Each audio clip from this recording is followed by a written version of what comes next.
Hi friends, welcome back to my channel Maha garden. இன்றைக்கி நம்ம பார்க்க போகிறது நாட்டு லைட் பிங்க் ரோஜா. நாட்டு ரோஜா இது முள் இருக்காது. இந்த செடியில் இது ரோஸ் நல்லா அழகாக ஒரு 2 நாள் 3 நாளைக்கு அப்படியே வாடாமல் இருக்கும். இந்த செடி சின்ன தொட்டியில் தான் இருக்குது. இதுக்கு நான் ஒரு நாள் தண்ணி விடாமல் விட்டுட்டதுனால கொஞ்சம் லைட்டாக வந்த துளிரெலாம் கருகி இதாகிடுச்சு. ஆனால் மொட்டு மட்டும் கொஞ்சம் ஓரளவுக்கு தெளிஞ்சு 2 பூக்களும் பூக்க ஆரம்பிச்சிருச்சு.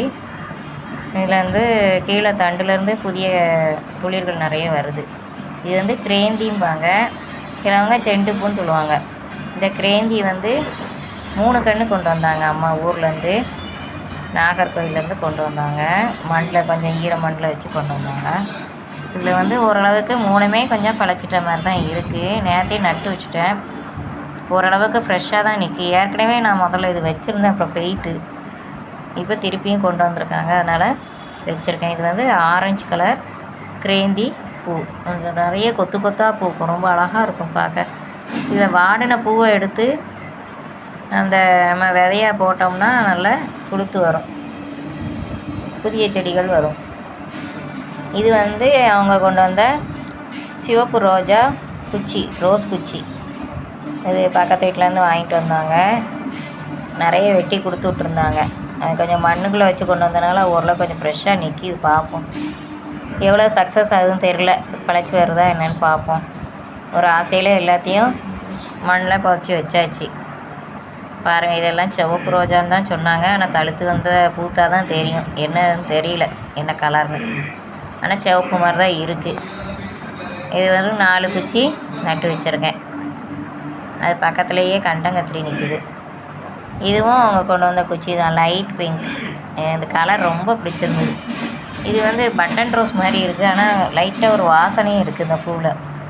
இந்த பூ அழகாக இருக்குது பாருங்கள். இந்த கலர் எனக்கு ரொம்ப பிடிச்சிருந்ததுனால இதை தனியாக ஒரு தொட்டியில் வச்சுருக்கேன். பாருங்கள் ஃப்ரெண்ட்ஸ், ஒரு 4-5 குச்சி ஒரே இதில் நட்டு வச்சுருக்கேன். எது பிழைச்சி வருதுன்னா வருமோ வரட்டும். இந்த கலர் ரொம்ப அழகாக இருக்கு பாருங்கள். பேபி பிங்க்கும்பாங்க, அது pink colour, light pink colour. இதில் இருந்த சாமந்தி உடஞ்சி போச்சு எப்படியோ, அதனால் அந்த தொட்டியில் இதெல்லாம் வச்சுருக்கேன். 4 குச்சியை நட்டு வச்சுருக்கேன். இந்த நிலத்துலேயும் 2 குச்சி வச்சுருக்கேன். எது பழச்சி வருதோ வரட்டும். இதுவும் சிவப்பு கலர் மாதிரி தான் தெரியுது. பார்ப்போம், துளிர் வந்தால் தான் தெரியும். மொட்டு வச்சா என்ன கலர்னு தெரியும். பாருங்கள், நிலத்தில் வச்சுருக்கேன். இது வயலட் கத்திரி. இது காய்ச்சி ரொம்ப நாள் ஆச்சு. இப்போ திருப்பியும் காய்ப்பு எடுத்துருக்கு. 2-3 காய்கள் கிடக்கு.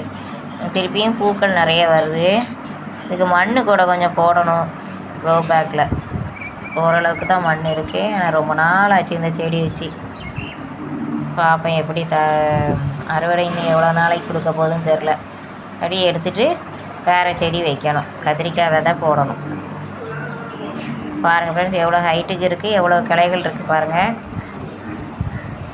இது கிச்சன் கம்போஸ்ட்டே கொடுக்கலாம்.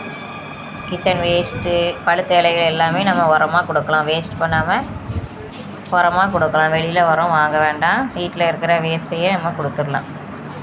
அது மாதிரி மோர் எல்லாமே தண்ணியில் கலந்து கொடுக்கலாம். மோர், புளிச்ச மாவு, பால், வேஸ்ட்டான பால் எல்லாமே கொடுக்கலாம். Okay, thank you. Happy gardening.